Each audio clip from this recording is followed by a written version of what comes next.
1.5 million में। तो आज का हमारा टेस्ट है चौथा, और किस बुक से है? घटना चक्र टो सीरीज का यह बुक है। इसमें 75 क्वेश्चन रहेंगे, कुछ सामान्य हिंदी के और कुछ सामान्य ज्ञान के रहेंगे। तो सबसे पहले सामान्य हिंदी के रहेंगे, इसके बाद सामान्य ज्ञान के क्वेश्चन आएंगे। और यह क्लास किसके लिए है? तो क्लास है उत्तर प्रदेश पुलिस वालों के लिए, है ना। और अगर आप लोगों को पीडीएफ प्राप्त करना है तो नीचे डिस्क्रिप्शन में जो लिंक दिया गया है वहाँ से जाकर आप फ्री पीडीएफ डाउनलोड कर सकते हैं।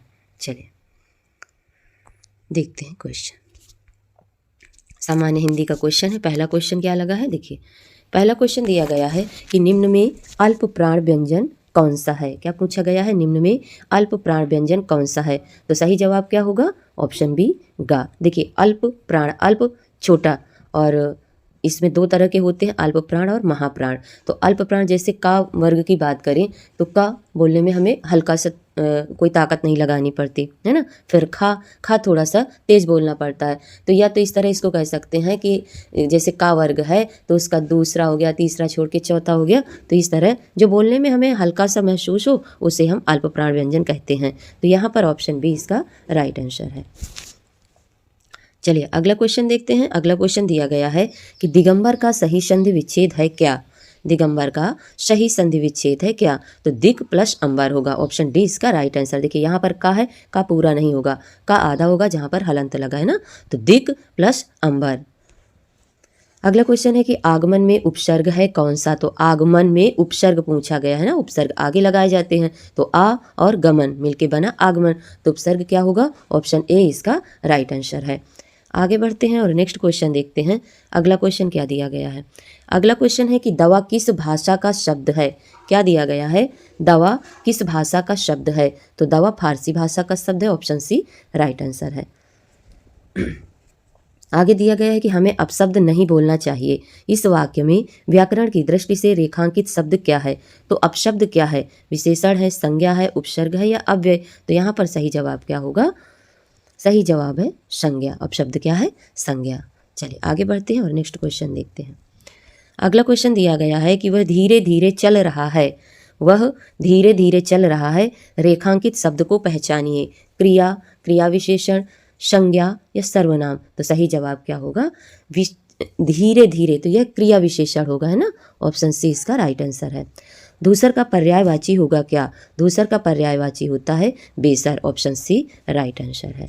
चलिए नेक्स्ट क्वेश्चन देखते हैं। जीने की इच्छा वाक्य का सही एक शब्द है क्या?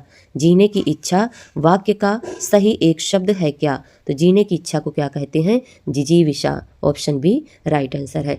नेक्स्ट क्वेश्चन है, भिन्नार्थक शब्द का चयन कीजिए। क्या? भिन्नार्थक शब्द का चयन कीजिए।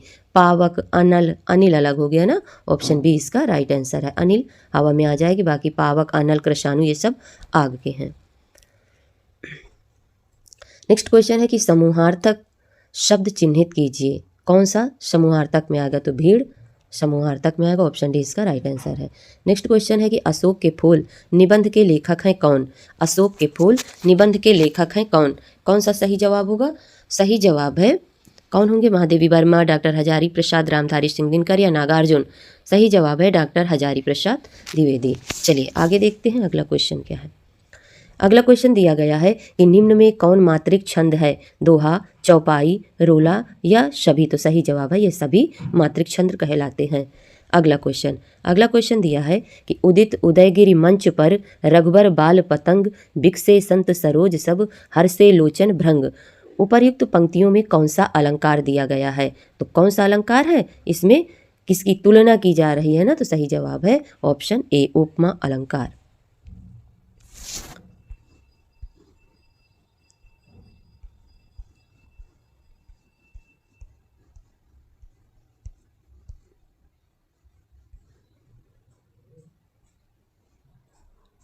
अगला क्वेश्चन दिया गया है कि संविधान के किस अनुच्छेद में कहा गया है कि संघ की राजभाषा हिंदी और लिपि देवनागरी होगी? तो किस अनुच्छेद में यह कहा गया है? तो इसका सही जवाब होगा ऑप्शन ए, अनुच्छेद 343 में, जिसमें भाषा के बारे में कहा गया है और क्या कहा गया है कि संघ की राजभाषा हिंदी और लिपि क्या होगी? देवनागरी होगी। नेक्स्ट क्वेश्चन, अगला क्वेश्चन है कि यड़ संधि का संबंध किस संधि विशेष से है? यड़ संधि का संबंध किस संधि विशेष से है?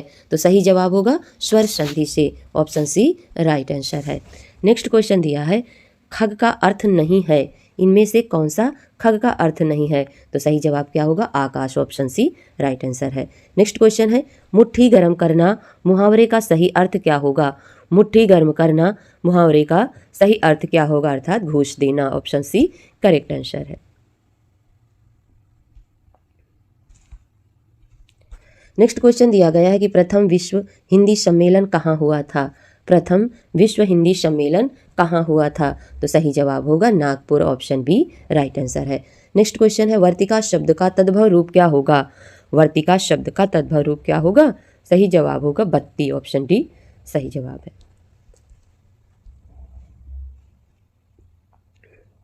अगला क्वेश्चन दिया है कि कौन सा पद विकृत नहीं होता है? क्या दिया है? कौन सा शब्द विकृत नहीं होता है? तो यहाँ पर सही जवाब क्या होगा? अव्यय। अव्यय अविकारी होते हैं, इनसे किसी प्रकार का विकार उत्पन्न नहीं होता है। अगला क्वेश्चन दिया है कि निम्न में अंतस्थ व्यंजन कौन सा है? तो अंतस्थ व्यंजन पहले 4 हैं, यार अलावा बाकी अन्य हैं। तो ऑप्शन इसमें सी सही है, वाह, है ना। चलिए आगे देखते हैं अगला क्वेश्चन। नेक्स्ट क्वेश्चन है कि सूर सागर किस भाषा की रचना है?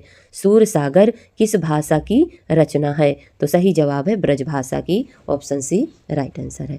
अगला है कि जो धन कमाते हो उसमें से थोड़ा अवश्य बचाना चाहिए। जो धन कमाते हो उसमें से थोड़ा अवश्य बचाना चाहिए में वाक्य का प्रकार पहचानना है। कौन सा वाक्य है? सही जवाब है इच्छावाचक, ऑप्शन डी राइट आंसर है। देखिए अब निर्देश दिया गया है। निर्देश में बताया गया है कि प्रश्न संख्या 24 से 28 अवतरण को या गद्यांश को पढ़कर संबंध वैकल्पिक उत्तरों में से सही उत्तर का चयन कर उसे चिन्हित करें। तो देखिए क्या है, शिक्षा को वैज्ञानिक और प्राविधिक मूलाधार देकर हमने यहाँ भौतिक परिवेश को पूर्णतया परिवर्तित कर दिया है और जीवन को अप्रत्याशित गतिशीलता दे दी है। वहीं साहित्य, कला, धर्म और दर्शन को अपनी चेतना से बहिष्कृत मानव विकास को एकांगी बना दिया है। पिछली शताब्दी में विकास के सूत्र प्रकृति के हाथ से निकलकर मनुष्य के हाथ में पहुंच गए हैं। आगे दिया है कि विज्ञान के हाथ में पहुंच गए हैं और इस बंद गली में पहुंचने का अर्थ मानव जाति का नाश भी हो सकता है ना। इसलिए नैतिक और आत्मिक मूल्यों को साथ साथ विकसित करने की आवश्यकता है, जिससे विज्ञान हमारे लिए भस्मासुर का हाथ न बन जाए। व्यक्ति की क्षुद्रता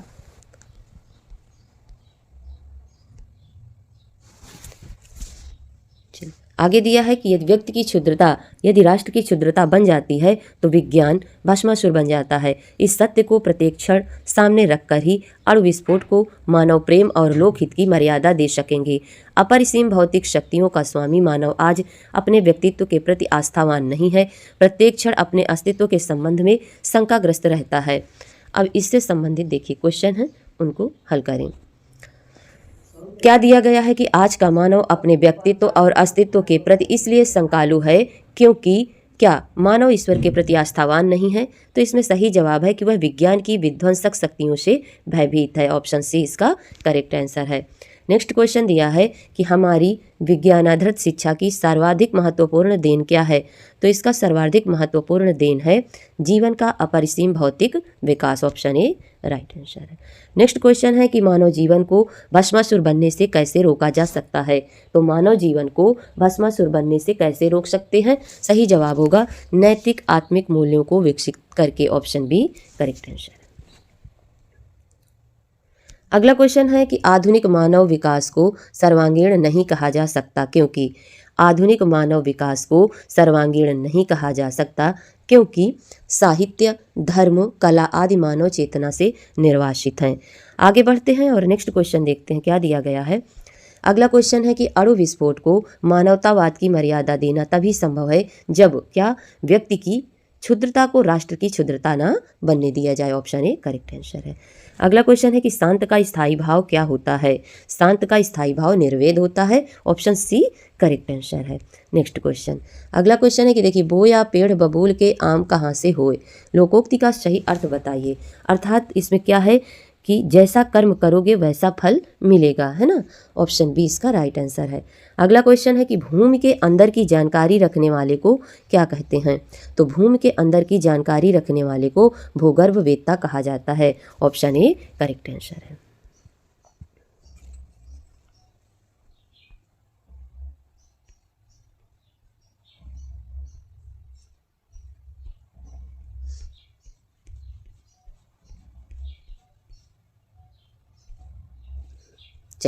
आगे देखते हैं अगला क्वेश्चन कौन सा है। देखिए अगला क्वेश्चन दिया गया है कि निम्न में कौन सा शब्द अनेकार्थक है? साहस, पुस्तक, अंबर, बालक। तो यहाँ पर सही जवाब होगा अंबर। वसुंधरा का पर्यायवाची शब्द कौन सा है? वसुंधरा का पर्यायवाची शब्द कौन सा है? तो सही जवाब होगा क्षिति। ऑप्शन ए इसका राइट आंसर है। नेक्स्ट क्वेश्चन दिया गया है कि गड़बड़ घोटाला कौन सा शब्द है? गड़बड़ घोटाला कौन सा शब्द है? तो यह देशज शब्द है। ऑप्शन बी करेक्ट आंसर है। निम्नलिखित प्रश्न में 4 विकल्पों में से दिए गए वाक्य का सही काल वाला विकल्प पहचानिए। यदि मैं समय पर स्टेशन पहुंचता तो मेरी गाड़ी नहीं छूटती, है ना। क्या इसमें कौन सा काल दिया गया है? यदि मैं समय पर स्टेशन पहुंचता तो मेरी गाड़ी ना छूटती। यहाँ पर सही जवाब होगा हेतु हेतु मद भूतकाल। Option B correct answer. चलिए अगला क्वेश्चन दिया गया है कि हिंदी में कारक के भेद बताइए। तो हिंदी में कारक के 8 भेद होते हैं क्योंकि इसमें संबोधन भी कारक के अंतर्गत जोड़ लिया जाता है। अगला क्वेश्चन है कि बिहारी हिंदी का विकास किस प्राकृत या अपभ्रंश से हुआ है? तो बिहारी हिंदी का पूछा गया है। बिहारी हिंदी का किससे हुआ है? सही जवाब है मागधी से। ऑप्शन बी इसका राइट आंसर है।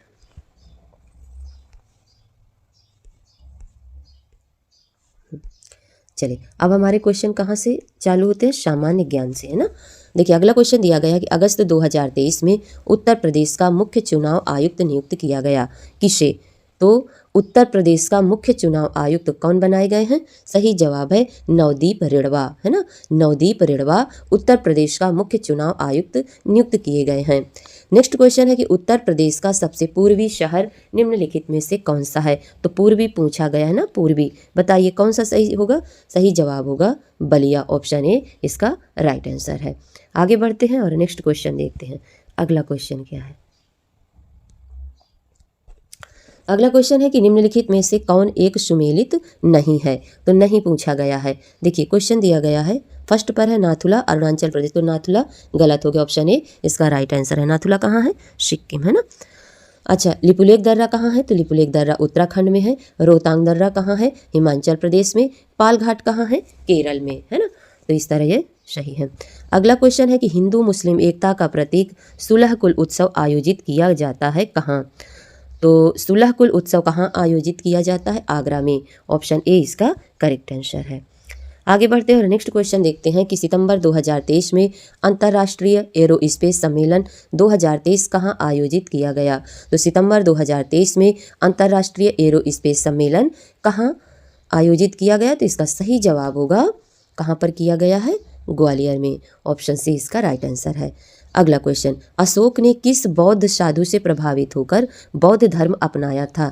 तो किससे प्रभावित हुए थे अशोक? उपगुप्त से। ऑप्शन बी इसका करेक्ट आंसर है। चलिए आगे बढ़ते हैं और नेक्स्ट क्वेश्चन देखते हैं कि उत्तर प्रदेश में एक बब्बर शेर सफारी स्थापित किया जा रहा है। कहाँ पर है बब्बर शेर सफारी? सही जवाब है इटावा, है ना। ऑप्शन डी इसका राइट आंसर है।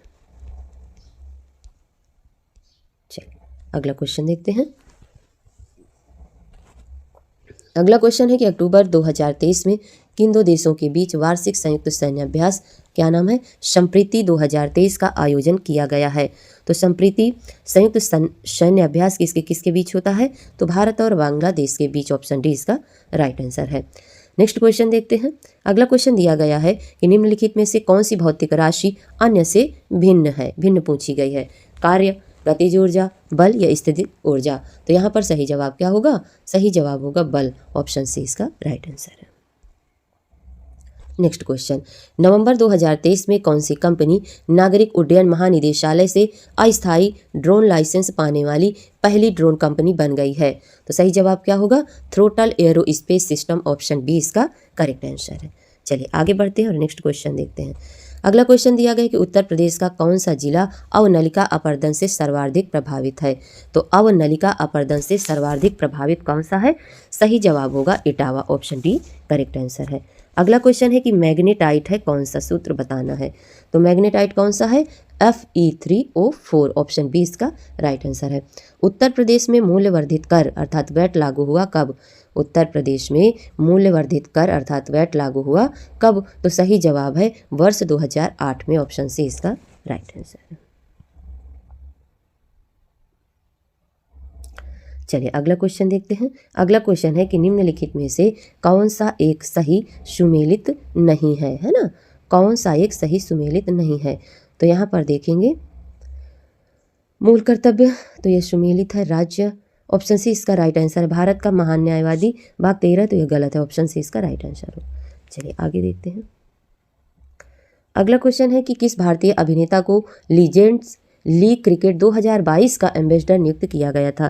तो 2022 का पूछा गया है, सही जवाब होगा अमिताभ बच्चन, ऑप्शन सी इसका राइट आंसर है।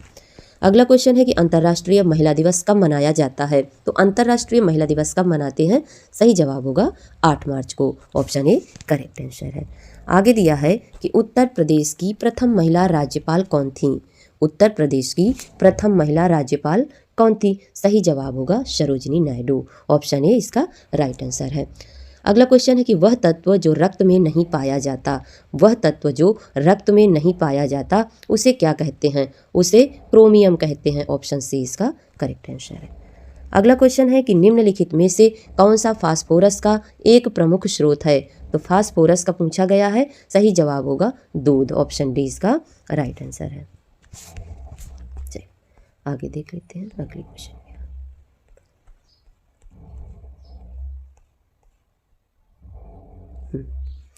अगला क्वेश्चन देखते हैं। देखिए अगला क्वेश्चन दिया गया है कि उत्तर प्रदेश में कितने कृषि जलवायु क्षेत्र पाए जाते हैं। उत्तर प्रदेश में कितने कृषि जलवायु क्षेत्र पाए जाते हैं, सही जवाब क्या होगा, उत्तर प्रदेश में 9 कृषि जलवायु क्षेत्र पाए जाते हैं, ऑप्शन सी इसका करेक्ट आंसर है। नेक्स्ट क्वेश्चन है कि कोणार्क का सूर्य मंदिर किसने बनवाया था। तो कोणार्क का सूर्य मंदिर किसके द्वारा बनवाया गया था, नरसिंह देव वर्मन, ऑप्शन ए इसका राइट आंसर है। आगे बढ़ते हैं और नेक्स्ट क्वेश्चन देखते हैं। अगला क्वेश्चन है कि राज तरंगिणी के लेखक कल्हड़ के समय शासक था कौन, है ना। राज तरंगिणी के लेखक कल्हड़ के समय शासक था कौन, तो शासक था जय Singh, option A correct answer है। नेक्स्ट क्वेश्चन है कि राष्ट्रीय पुलिस अकादमी कहाँ स्थित है। राष्ट्रीय पुलिस अकादमी कहाँ स्थित है, सही जवाब होगा Hyderabad, option C correct answer है। अगला क्वेश्चन दिया गया है कि संविधान का कौन सा भाग राज्य के नीति के निदेशक सिद्धांतों से संबंधित है। तो कौन सा भाग संबंधित है, इसमें सही जवाब होगा ऑप्शन बी, है ना, करेक्ट आंसर है। चलिए आगे बढ़ते हैं और नेक्स्ट क्वेश्चन देखते हैं। उत्तर प्रदेश में आंवले का सर्वाधिक उत्पादन करने वाला जिला कौन सा है। तो उत्तर प्रदेश में आंवले का सर्वाधिक उत्पादन करने वाला जिला, यहाँ पर सही जवाब है ऑप्शन सी, है ना, कौन सा, प्रतापगढ़। अगला क्वेश्चन है कि भारत के राष्ट्रपति को उनके कार्यकाल की समाप्ति से पूर्व महाभियोग करने के लिए किसकी अनुशंसा अनिवार्य है। तो किसकी अनुशंसा होनी चाहिए, तो सही जवाब यहाँ पर होगा संसद के दोनों सदनों की, ऑप्शन डी करेक्ट आंसर है। आगे बढ़ते हैं और नेक्स्ट क्वेश्चन देखते हैं कि उत्तर प्रदेश में उर्दू को द्वितीय राजभाषा कब घोषित किया गया। तो उत्तर प्रदेश की प्रथम भाषा कौन सी है, हिंदी, दूसरी कौन सी है, उर्दू, कब की गई, 1989 में, ऑप्शन सी राइट आंसर है। निम्न में से किस नगर में राजकीय ललित कला अकादमी उत्तर प्रदेश अवस्थित है। तो राजकीय ललित कला अकादमी कहाँ पर स्थित है, सही जवाब होगा लखनऊ में, ऑप्शन ए करेक्ट आंसर है। अगला क्वेश्चन दिया गया है कि भारत की प्रमुख वाणिज्य फसलें हैं कौन कौन सी। भारत की प्रमुख वाणिज्य फसलें हैं कौन कौन सी, तो सही जवाब होगा कपास, तिलहन, जूट और गन्ना, ऑप्शन बी करेक्ट आंसर है। आगे बढ़ते हैं और नेक्स्ट क्वेश्चन देखते हैं। हैजा के रोगाणु की खोज किसने की थी। हैजा के रोगाणु की खोज किसके द्वारा की गई, तो सही जवाब है रॉबर्ट कोच के द्वारा, ऑप्शन बी करेक्ट आंसर है। अगला क्वेश्चन है कि सरदार सरोवर बांध किस नदी पर बना है। तो सरदार सरोवर बांध किस नदी पर बना है, सही जवाब होगा नर्मदा, ऑप्शन सी इसका करेक्ट आंसर है। नेक्स्ट क्वेश्चन है कि जोजिला दर्रा जोड़ता है किसको। तो जोजिला दर्रा जोड़ता है श्रीनगर और लेह को, ऑप्शन ए करेक्ट आंसर है। चलिए आगे बढ़ते हैं और अगले क्वेश्चन देखते हैं कौन कौन से दिए गए हैं। अगला क्वेश्चन दिया गया है कि बांग्लादेश अपनी सीमा को किस भारतीय राज्य से साझा नहीं करता है। तो बांग्लादेश अपनी सीमा को किस भारतीय राज्य से साझा नहीं करता है, सही जवाब होगा Jharkhand, option C correct answer है। अवध के स्वायत्त राज्य का संस्थापक कौन था। तो अवध के स्वायत्त राज्य का संस्थापक पूछा गया है, कौन था, सआदत खां, ऑप्शन बी इसका करेक्ट आंसर है। अगला क्वेश्चन है कि लाइफ डिवाइन पुस्तक के लेखक कौन है। क्या है, लाइफ डिवाइन पुस्तक के लेखक कौन है, सही जवाब है Arvind Ghosh, option C correct answer है। अगला क्वेश्चन दिया गया है कि हड़प नीति डॉक्ट्रिन ऑफ लैप्स किसने दिया था? सही जवाब है लॉर्ड डलहौजी का, ऑप्शन सी इसका राइट आंसर है। नेक्स्ट क्वेश्चन है कि मिलिंद पन्हो है क्या? संस्कृत नाटक, जैन वृत्तांत, पाली ग्रंथ या हिंदी ग्रंथ? तो सही जवाब होगा पाली ग्रंथ, ऑप्शन सी करेक्ट आंसर है। पृथ्वीराज विजय का लेखक कौन है? क्या पूछा गया है? पृथ्वीराज विजय का लेखक कौन है? तो सही जवाब होगा Jayanaka, option B correct answer है। अगर पूछ लिया जाए कि पृथ्वीराज रासो के लेखक कौन है? तो सही जवाब होगा चंद्रवरदाई, है ना। तो आज की क्लास हमारी यहीं से समाप्त होती है। वीडियो अच्छी लगे तो लाइक करें, शेयर करें, सब्सक्राइब करें, अपना सहयोग बनाएं, ज़्यादा से ज़्यादा इसे शेयर करें, ठीक। और पीडीएफ के लिए पीडीएफ को लेना है तो नीचे डिस्क्रिप्शन में जो लिंक दिया गया है वहाँ से जाकर आप फ्री पीडीएफ डाउनलोड करें। वीडियो देखने के लिए आप सभी लोगों का धन्यवाद।